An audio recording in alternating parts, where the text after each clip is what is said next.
Okay, Baruchim Aba'im, welcome to another Wednesday night class in Halebanon Avenue as the corner of East 9th. The first class, Baruch Hashem, back from the summer, first class of the winter season. We got papers, we got books, we got a lot of action tonight. Be'ezat Hashem, maybe we'll learn something also. Be'ezat Hashem. So, Perashat Shofetim, we are learning Le'elu Nishmat Moshe Hayim ben Rosa and Yafa bat Simharu Hashem Tineham began Eden. In the first aliyah, actually in the second aliyah, pardon me, we have a commandment when we coronate a king in Am Yisrael, when we choose a king in Am Yisrael, there are many laws, bylaws, regulations, rules that Hashem places on this king. And the pasuk goes like this. Of course, the king, it's prohibited for him to have too many wives, prohibited for him to have too many horses, to have a lot of money. You can't bring people back to Mitzrayim. And the pasuk says like this: when he's finally sitting as a king in Am Yisrael,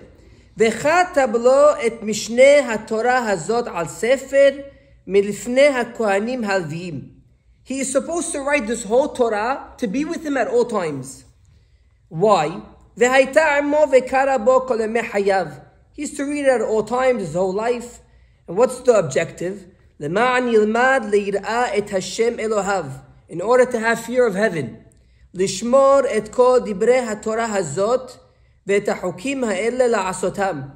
to fulfill the commandments and to walk in God's ways. And what will that do? It will be a deterrent. What? In order for him not to have haughtiness, not to have ga'ava. There is someone watching him to keep him in check. He always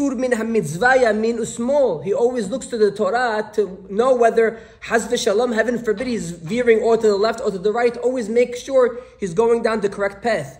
In order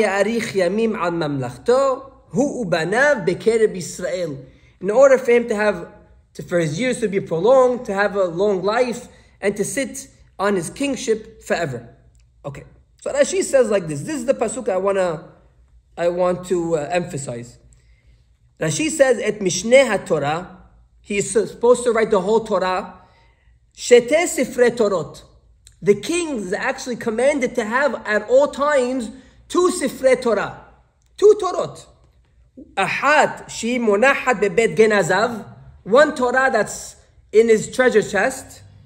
Ve'ahat shenichneset ve'yotzet imo. And another one that's a wallet size, and a pocket size Sefer Torah. He carries with him over here on his armband, if you want to say. He puts it on a holster, he puts it in his pocket.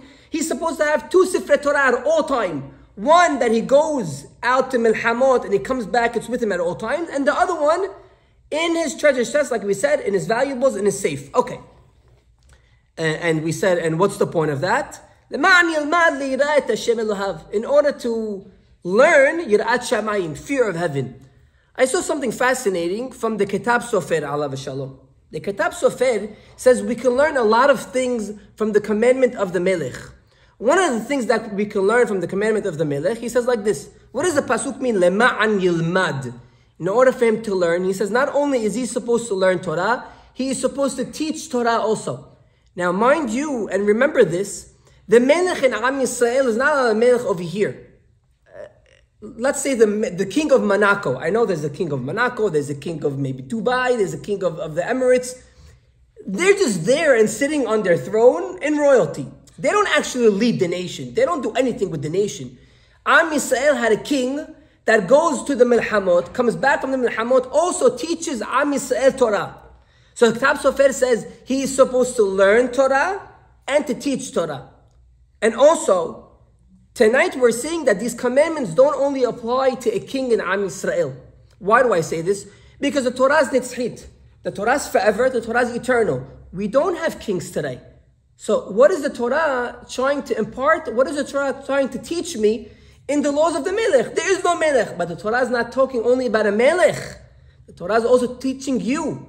It's talking about you. You are supposed to learn Torah, and also with the Torah you learned, teach it to others. Why? Lebilti rum lebabom me'ehav. See, ladies and gentlemen, when a person learns Torah, sometimes he does not want to give the Torah over.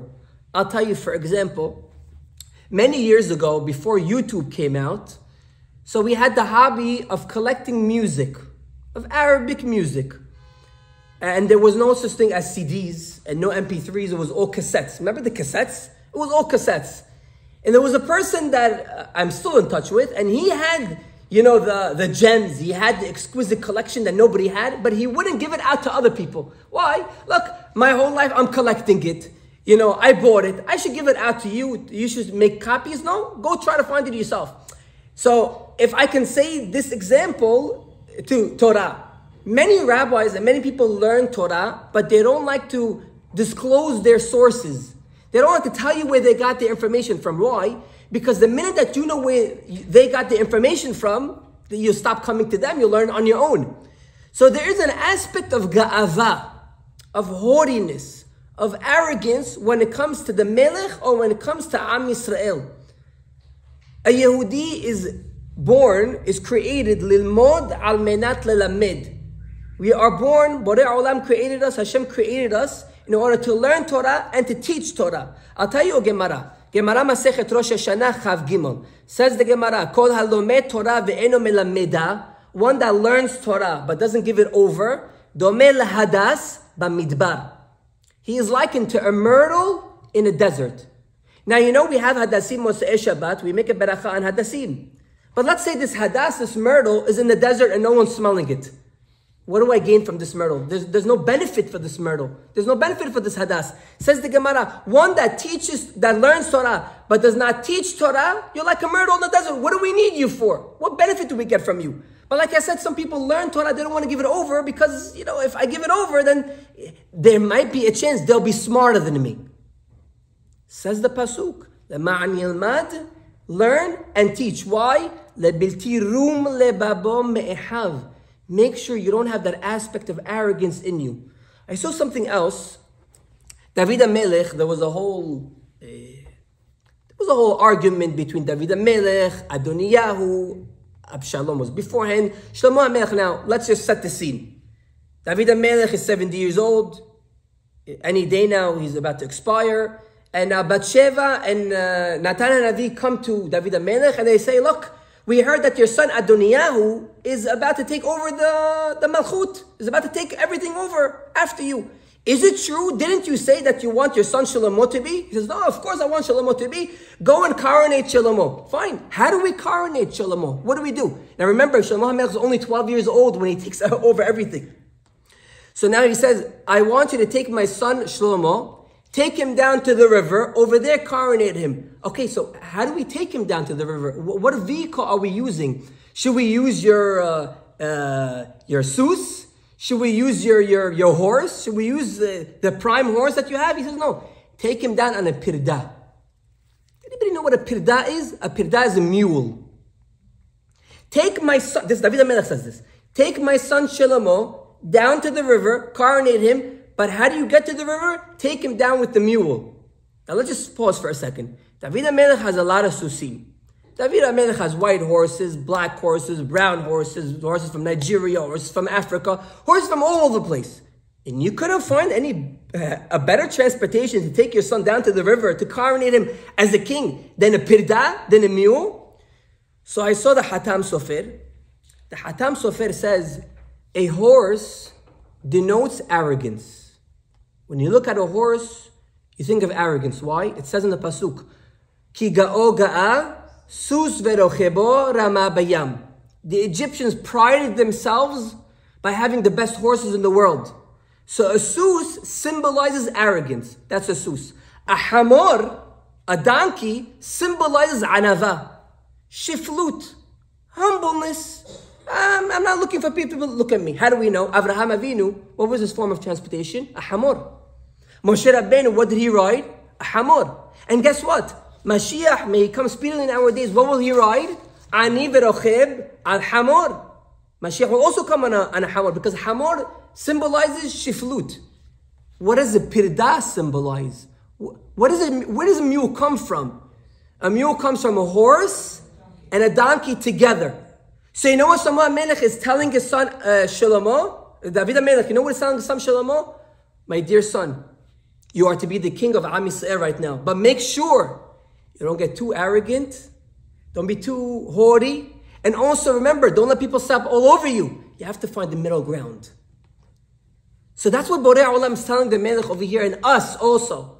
When we learn Torah, we are to teach Torah. Don't be arrogant with the Torah that you learn, and don't say, no, I don't know any Torah. No, when they invite you to speak, speak. Invite you to say Divrei Torah, say Divrei Torah. How embarrassing is it that Friday nights, many fathers come to the Shabbat table, they don't have a piece of Divrei Torah to say. The whole week, you couldn't find 2 minutes to learn a Dvar Torah, to say over on the dinner table, on the Shabbat table, to your children. Your children are waiting for it. They're waiting for the songs. They're waiting for the Dvar Torah. But no, we eat and we go to sleep. That's not Shabbat. That's during the week. During the week, you can do that. Shabbat, in the night, in the morning, you have some Divrei Torah to say. Don't say, no, who am I to say Divrei Torah? Don't be like a sus. Don't be like a hamor. Be like a pirda. There's a story I saw with a hacham, that he said after 120 years, they will ask a person like this: did you learn Torah? He says, I couldn't learn Torah. I was weak. I didn't have it in me. It's not for me. Fine. Did you pray at least? Pray, look, I always had headaches. I couldn't pray. I always had stomach aches. I wasn't in the right matzav, right situation to pray. I couldn't pray. Fine. Did you give tzedakah? I'm not going to give tzedakah. I don't have money to give tzedakah. I'm a poor person. So they ask him like this. So they say, throughout your life, you always had this aspect of arrogance and haughtiness. If you don't have no Torah, and you have no tefillah, and you have no tzedakah, what are you showing off for? What's inside of you for you to be so arrogant? In Borei Olam's world is very different than our world. In this world, we can maybe control other people with our money, with our wisdom. In Borei Olam's world, the only thing that he cares about is no money, do you have Torah? Did you learn Torah? Did you teach Torah? This reminds me of a story with Rav Elyashiv, I believe. I believe it was Rav Elyashiv, alav shalom. There was a person in Bnei Barak that purchased a new Mercedes. And he came over to the rabbi and he says, Rabbi, can you give me a segula for Ain Hara? I'm afraid that they're going to give my Mercedes an Ain Hara. He says, let me ask you a question. How many Masechtot of Shas did you finish? He says, really? I didn't finish anything. Fine. How many Sefarim did you at least finish? Said, no Sefarim. How much tzedakah do you give? He said, I don't want to give tzedakah. He says, there won't be jealous of you. They won't give you the anara. In Bnei Barak, the only thing they care about is Torah and tefillah and mitzvot and ma'asim tovim and tzedakah. You don't have any of that. There's nothing. Don't worry. Nobody's giving you anara on your Mercedes. That's the last thing they think about in Bnei Barak. Borei Olam's world doesn't care how many Mercedes you have and how much money you have and how much riches you have and everything else. And the amenities and luxuries. Borei Olam's world, all he cares is about lema'ani lemad, for you to learn and to give it over. So again, the Torah is eternal. The Torah is nitzchit. The Sefer Torah that he has, the Melech, the Sefer Torah that he has, that he always goes to the Melchama with the Sefer Torah and he comes back, that I understand. Because you can't be a second without learning Torah. Fine. What's the point of the Sefer Torah in his treasure chest? In his valuables? What's the point of that Sefer Torah? Why 2? Why does he always have 2? And again, I remind you, this is not only a melech. There is a certain aspect we'll learn tonight. It doesn't only talk about a melech. We are to always have these 2 kinds of Sefer Torah with us at all times. So the question is, what's the point of the Sefer Torah at Bet Genazav? I saw over here the Shemer Rosh, rabbi in our time. He says like this: There's a person that goes to classes. He learns Torah, but he doesn't fulfill anything he learned. Everything you're doing in life has to be revolved and circled around the Torah. There's a person that goes to learn, but he leaves the shul and he does the opposite of what he learned.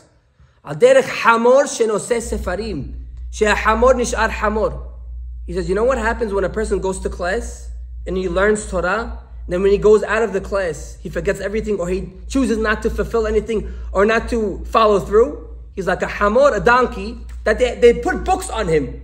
He's still a donkey. He's not internalizing the Torah that he learned.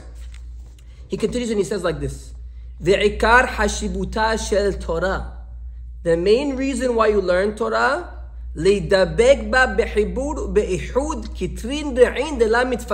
Torah should be your best friend. You're always glued and connected to the Torah. He says the same exact thing. Dugmat iruse isha vedabat beishto vehayu lebasar ehad. When you get married, you and your wife are one. It's not two anymore. You and your wife are one. So too, you marry the Torah. When you learn Torah, you are marrying, so to speak, the Torah. You are one. And he continues like this. He says, that's why in Hadlakat Ner Hanukkah, שאף מצוות מהדרין הוא נר לכל אחד ואחד, מכל מקום אשתו אינה מדלקת בפני עצמה, דאשתו כגופו. והדלקה כבר בהדלקת בעלה. Now, the husband lights Ner Hanukkah. Does the lady light Nerot Hanukkah? No, you know why? Because her and her husband are one. It's like one mitzvah. He continues and he says like this. He says, "Vezehu Torah tziva lanu Moshe morasha keilat Yaakov."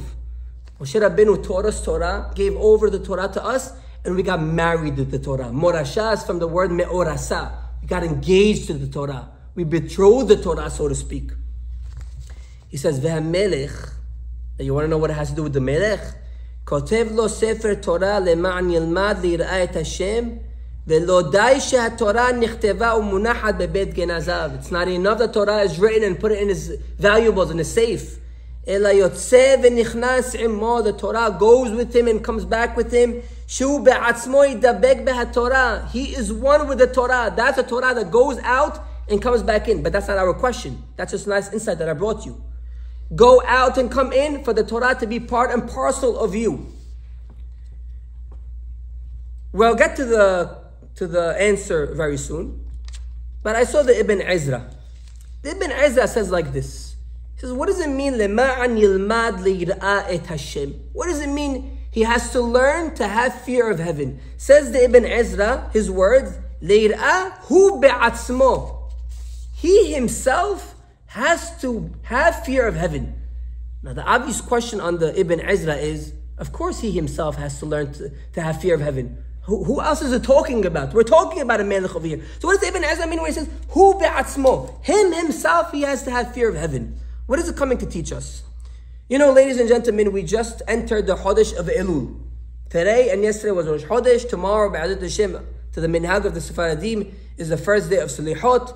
The point of Chodesh Elul, 30 days to have introspection, to see exactly what we are doing wrong, and to have, if you want to say, an accounting of all our actions. And I believe that the number one thing we have to work on, especially this Rosh Chodesh Elul, not Rosh Chodesh Elul, the whole Chodesh Elul, is the first thing that's actually the foundation of our Judaism, called Yirat Shamayim. Fear of heaven. Now, tonight we're going to learn something that you might not agree with, or you probably never heard of it before, because we call people Yirei Shamayim. We call people, you see this guy, he's a Yirei Shamayim guy. You see this guy walking in the street, you know he learns every single morning, you know he puts on two tefillins, you know how much he prays with kavanah. This guy has fear of heaven. How do you know? What makes a person have fear of heaven? Is the fact that he's learning every day and he's praying every day with kavanah, does that make a person have fear of heaven? Is that what the Torah means when the Torah says, Yirat Shamayim? When we say in Birkat HaMazon, V'tiyeh yir'ato al panenu lebilti necheta. We are to have fear of heaven lest we sin. Is that what Borei Olam means? Is that fear of heaven? That's what fear of heaven means? That I grow a zakan, that I grow a beard, and I have peot, and I wear a long coat? Is that what Yirat Shamayim means? That's a very big misconception which we'll learn tonight. Yirat Shamayim, you have to know, it's not only on the king to have Yirat Shamayim, to have fear of heaven. Like I said, this pasuk is to teach us. Yirat Shamayim is actually one of the foundations of our Judaism, of our religion. It says in the Perashat, in Perashat Eikev, which we read 2 weeks ago, Ve'ata Yisrael, Ma Hashem Elohecha shoel me'imach. What does God want at the end of the day? You know what he wants? He doesn't need your Torah. He doesn't need your mitzvot. He doesn't need your tzedakah. It's nice. But you know what he really wants? Ki im leir'a et Hashem Elohecha. He wants fear of heaven. Now, why is fear of heaven so important? Because if a person has fear of heaven, it will all come automatically. If he has fear of heaven, he'll learn Torah. If he has fear of heaven, he'll give tzedakah. If he has fear of heaven, he'll pray with kavanah. It all starts with fear of heaven. The Sefer Divrei Hayim says like this.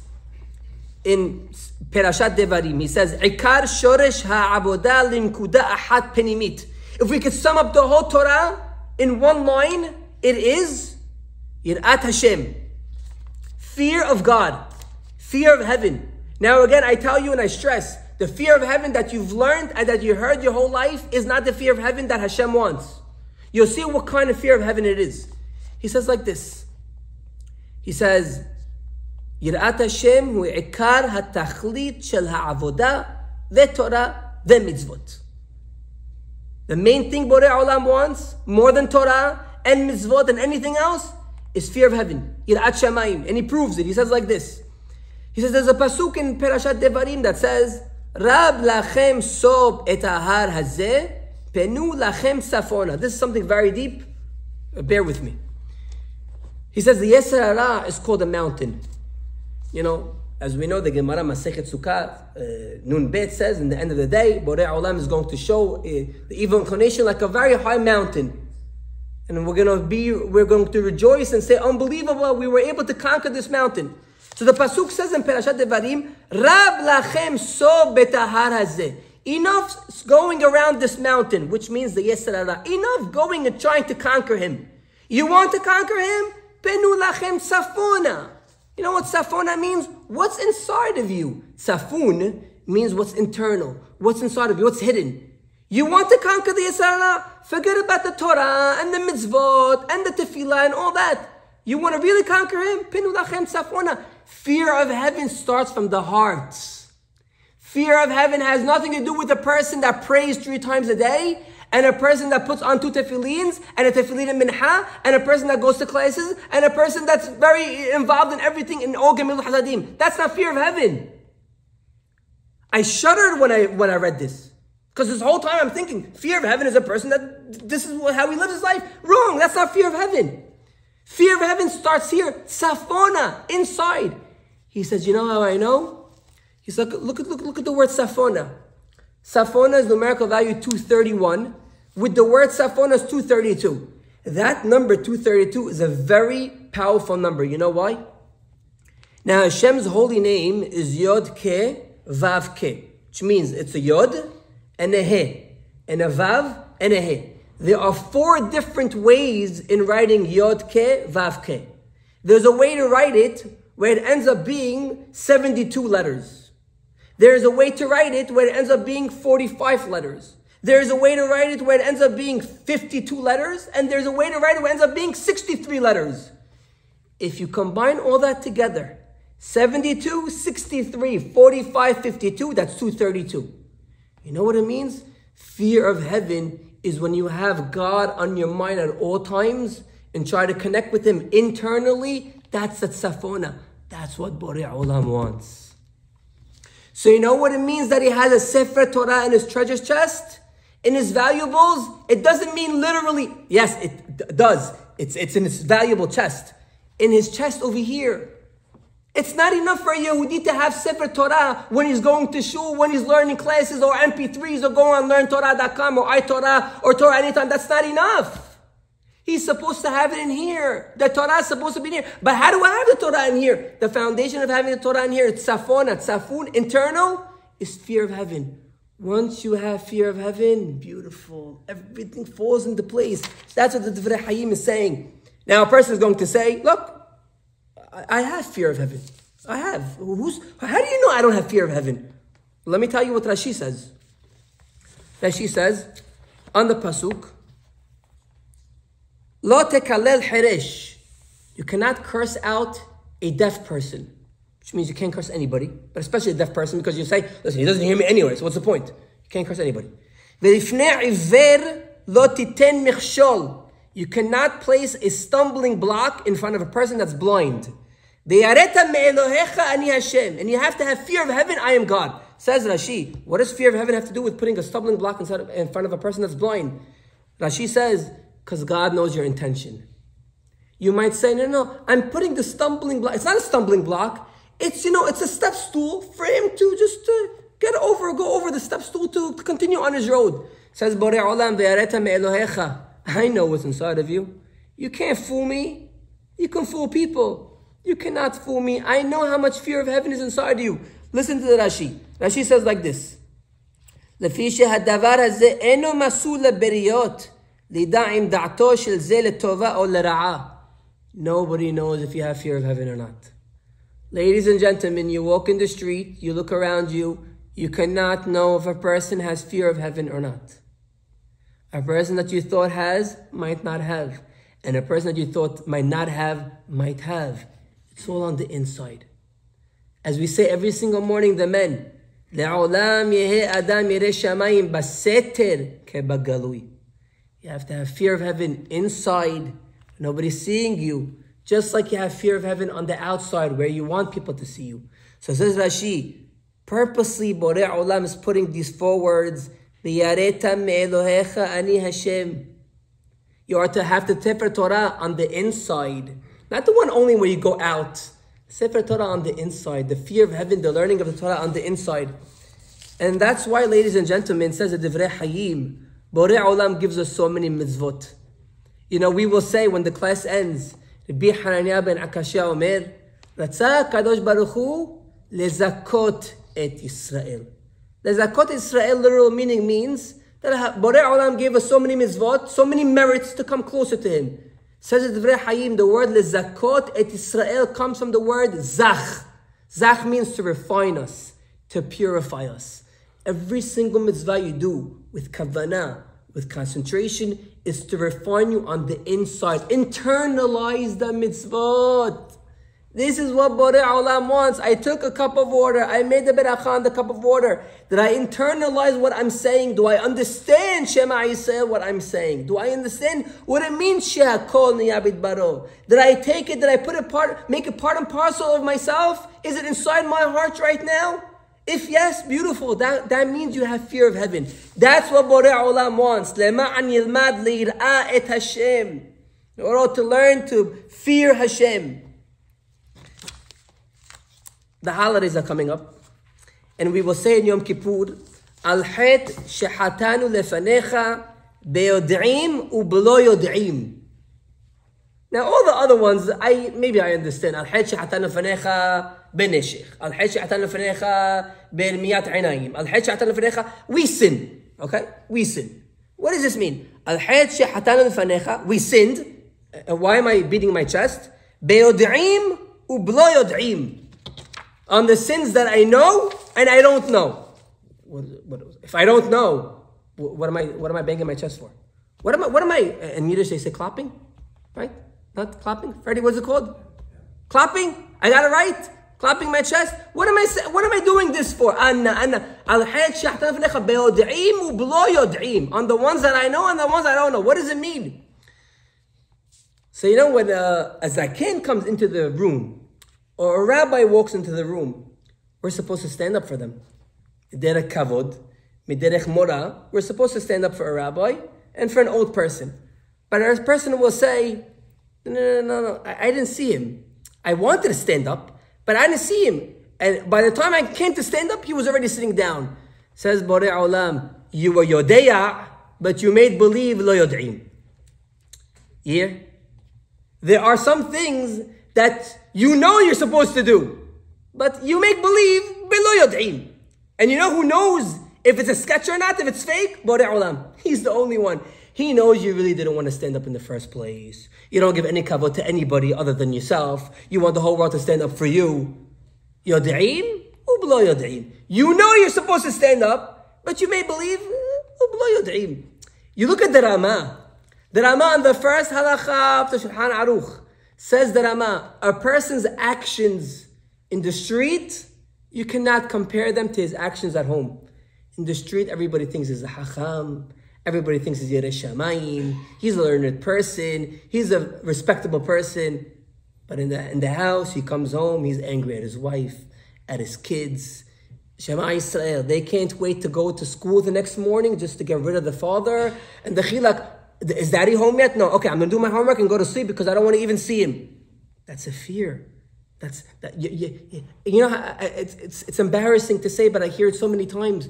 Rabbi, you know, I'm having problems with my husband. Who's your husband? Him, so-and-so. What do you mean? He comes to my class. I know he comes to your class and he sits down in the class as if, you know, he's a hashuvi guy, but he comes at home and Shemai said what he does to me. You know, we don't really want him at home. The Shulchan Aruch, the Rama says, you have to be outside of the house and inside of the house. The same exact thing. That's what it means. There's one Sefer Torah that goes out and one Sefer Torah that's always there in your heart. Act the same way. Don't be a two-face. Have Yirat Shamayim on the outside and have Yirat Shamayim on the inside. I'll tell you over here what the Sefer Zerzuta de Avraham says. It says we have a pasuk, and this pasuk, I'm sure you all know it. If you ever went to any weddings, this pasuk is always sung at the weddings. And the pasuk is, Matovu ohalecha Yaakov. Good. Mishka, you went to a wedding. Matovu ohalecha Yaakov, mishkenotecha Yisrael. How beautiful are your tents, Yaakov, and your dwelling places, Yisrael. Now notice over here, there's Yaakov and Yisrael. Yaakov is down here. Yisrael is up there. Means Yaakov is a regular Jew. Yisrael is a very elevated Jew. When it says Yaakov, it uses the word ohalecha. When it says Yisrael, it uses the word mishkenotecha. Says the Sefer Zirzutat de Avraham, ohalecha is a tense. From the outside, you're a regular guy. People think you're a Shamayim guy, but really you're nobody because Borei Olam knows who you are. You know what the litmus test is? You know how, if you're a real Yirei Shamayim guy, Mishkenotecha, your dwelling place is Yisrael, on the inside of your house, when no one's watching you. Do you have fear of heaven? If you do, you're called Yisrael. The Ohalecha is on the outside. Mishkenotecha is on the inside. Mishkenot, in your heart, in the tzafun, in the penim, where nobody sees. Are you Yirei Shamayim guy? Do you have fear of heaven? If yes, you're called Yisrael. He says like this. He says, we have a pasuk in Tehillim. Perek Kof Aleph, pasuk bet. Askila bederech tamim, matai tavo elai. David HaMelech is asking, is beseeching Hashem. What is he saying? Askila bederech tamim. I look at the path of the just. Matai tavo elai. When will I be on the path of the just? But David HaMelech, you don't know if you're a just person? David HaMelech, you don't know if you're Sadiq? Huh, Raymond, you hear the question? David HaMelech doesn't know if he's a Tamim guy. What is it? Askila bederech tamim matai tavo elai. Says David HaMelech to be Tamim. In this week's Perashat, by the way. What aliyah it is? Is it Ruby? Aliyat Rabi'i? Aliyat, this is what aliyah is it? Come on, you know the whole Sefer Torah by heart. What is it? Aliyat, the end of Rabi'i. Tamim tiyeh im Adonai Elohecha. You have to be just, you have to be straight with God. Says David HaMelech, I'm very far from that. Why? He says, Matai tavo elai madregat tamim tiyeh im Hashem Elohecha bilbabi. Everybody sees me as the king of Israel. Everybody sees me, I'm in control. Everybody is afraid of me. Everybody gives me honor. But I'm trying to work on my inside. Askila bederech tamim. I'm looking at this just road. Matai tavo elai. When will I be on this path? In my heart, not on the outside. Ladies and gentlemen, it's not about the outside. Like I told you, when I prepared this class, I was shivering. That means I'm not a Yirei Shamayim person. I'm not. I don't have fear of heaven. Because I act on the outside different than when I act on the inside. I'm not a fear of heaven person. It's very frightening. We're going to stand in front of Borei Olam at Rosh Hashanah. We're asking Borei Olam to give us a new year. Borei Olam says, what have you done this whole year? What do you mean, Borei Olam? I went to classes. You went to classes, but did you do anything with the classes that you learned? You were praying 3 times a day, fine, but did you have any kavanah at all? Or did you wait for the hazarah? And by the time the hazan starts the hazarah, you take out your phone and you start on your phone. That's called praying with kavanah. That's called concentration. That's called having fear of heaven on the inside. Says David HaMelech, I wish I can be on this path of Yirat Shamayim. If David HaMelech says he wishes he could be on this path of Yirat Shamayim, what am I going to say about myself? He says, now we understand what Borei Olam told Noah. He says, V'Noah is Sadiq, Tamim haya bedorotav, et ha'elohim italech Noah. Notice by Noah, he uses the word Tamim. What does the word Tamim mean, Mr. Muhaddib? Welcome back. Great to see you. We should always see you in good health. Amen. What does it mean? Noah was a person that feared God from the outside and from the inside. Tamim. It's very hard to be a Tamim person. It's very hard to be a Tamim person. That means the people we see in the street, they're really not Tamim. According to this Perush. He says, and look what you say in Birkat Hamazon, before the Beracha, in the Zimun. Sov dabar hakol nishma. In the end of the day, what's the only thing they're going to remember about you? Et ha'elohim yira. Ve'et mizvotav shemor. You know why? Ki ze kol ha'adam. The end of the day, the only thing that matters, ladies and gentlemen, is Yirat Shamayim. Now, how much money you give to tzedakah, and how much Torah you learned, you have to do all that anyway, regardless. At the end of the day, the ikar, as we saw the Divrei Hayim, the ikar, the main thing is to have Yirat Shamayim, ki ze kol ha'adam. That's what it's all about. This is what it means, ladies and gentlemen, when we said the Ibn Ezra says, Leir'ah hu be'atzmo. Him himself. That means on the inside, when no one's watching him, he's supposed to have Yirat Shamayim. Not only the king, remember, every single person, hu be'atzmo, him himself, on the inside, it's not enough on the outside. On the inside, how much does he have Yirat Shamayim? I saw the Divrei Hayim for Shavuot. It says in the Aseret Deberot, Lo yeh lecha Elohim achirim al panai. Right? Don't have any other gods. What is that? Al panai. Anybody know what al panai means? On my face. What does that mean? On my face. What does that mean? Al panai. On my face literally means on my face. You know why? Because a person might fashion an idol. I was talking about this last night in the class. A person might have an idol, fashion an idol, and worship the idol in his bedroom where no one's watching him. You know what Borei Olam says? Lo yeh lecha Elohim achirim al panai. I'm here. My face is always there. Borei Olam is melo kol haaretz kevodo. Is there a place in the world where Borei Olam is not there? So Borei Olam is all over the world. So you might say, so I'm taking my idol and this is an idol. I'm taking my idol and I'm worshipping it and nobody's seeing me. Oh, Borei Olam sees you. But nobody sees you. Lo yeh lecha Elohim achirim al panai. I'm right here. Leir'ah et Hashem. You have to fear heaven. You have to fear God. This is our job in Chodesh Elul. This is our job in Chodesh Elul. David HaMelech says it so eloquently. He says, Lecha lebadecha hatati ve'hara be'einecha asiti. Borei Olam, I'm not worried about the sins that I transgressed outside. People saw me. I don't care. I'm worried about the sins that I did on the inside where nobody saw me. Wow. I mean, if this doesn't bring a tear to your eye, what will? I'm worried about the sins that I did when nobody saw me. I saw a story. The Admor of Oslonim, Alav Shalom, he says, people say Yirat Shamayim, Yirat Shamayim. You know what real Yirat Shamayim is? Let's go to the Rebbe of Brisk, and I'll show you what Yirat Shamayim is. So they go to the Rebbe of Brisk, and he sees them, oh, very good. Good to see you, welcome. But I'm busy right now. Give me 10 minutes, I'll be back. So they follow him. He has a candle, and he goes to a mikveh to inspect the mikveh to see if it's ready for usage. The mikveh has no water in it. The mikveh is new. Nobody dipped in it. He's just to give the certification, the kosher, to say if the mikveh is kosher or not. He goes to the mikveh. He sees, the mikveh can't have any cracks. Can't have any holes. He made sure the surface is all good. Everything is good. He says, this mikveh is kosher. He's about to leave.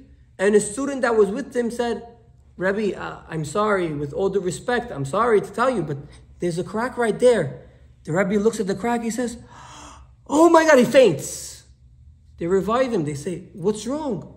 What's wrong? It's only a crack. He hears there's a crack again, he faints again. They revive him again. Stop saying crack. Stop saying a whole crack. The Rebbe's going to faint again. He was in pain, in agony, because he said something was kosher, and then he made a mistake and realized that it wasn't kosher. That's called Yirat Shamayim. You hear this? So the Rebbe of Stonim says that's what Yirat Shamayim means. When a person only hears that there's a sin but the mikveh wasn't filled. Nobody used the mikveh. It's not like people used the mikveh and all the time that they dipped in the mikveh it wasn't kosher. The mikveh was not used. So Rabbi, what are you fainting for? Because I said it was kosher and it wasn't kosher. That's Yirat Shamayim. And the story is told that years later, when they reminded him of the story, he fainted again. Hear this? That's Yirat Shamayim. That's unbelievable. We're going to conclude with this. Rab Zusha alav shalom, he says, it's incumbent on us, this Chodesh Elul and Tishrei, of course, the high holidays, to do teshubah, to repent, to ask Borei Olam for forgiveness. He says teshubah is Rashi Tevot, is an acronym of 5 letters in teshubah, 5 different pesukim, how to come close to God. Now, how is teshubah spelled? Taf, Shin, Vav, Bet, He. He says Taf is the pasuk I quoted you earlier. Tamim tiyeh im Hashem Elohecha. You have to be straight with Borei Olam, have fear of heaven. That's Taf. Shin is Shiviti Adonai lenegdi tamid ki mimini bal emot. Is it on top of me? No? There's no pasuk there? Shiviti Hashem lenegdi tamid ki mimini bal emot. If I always picture Borei Olam in front of my eyes, I will never falter. I will never sin. Vav is the pasuk ve'ahavta l're'acha kamocha. You see what he does over here? He says fear of heaven is one with loving your friend like you love yourself. That's called fear of heaven. No jealousy, no envy, nothing. Loving my friend like I love myself. That's fear of heaven. Okay, that's a vav. Bet, bechol derachecha da'ehu vehu yeyasher orchotecha. Know God in all your ways, and He'll make everything smooth for you. That's the bet. The he is hatzneya lechet im Adonai Elohecha. Walk with Borei Olam modestly. Those are the 5 things that we have to work on, ladies and gentlemen, this Chodesh Elul. These are the 5 things.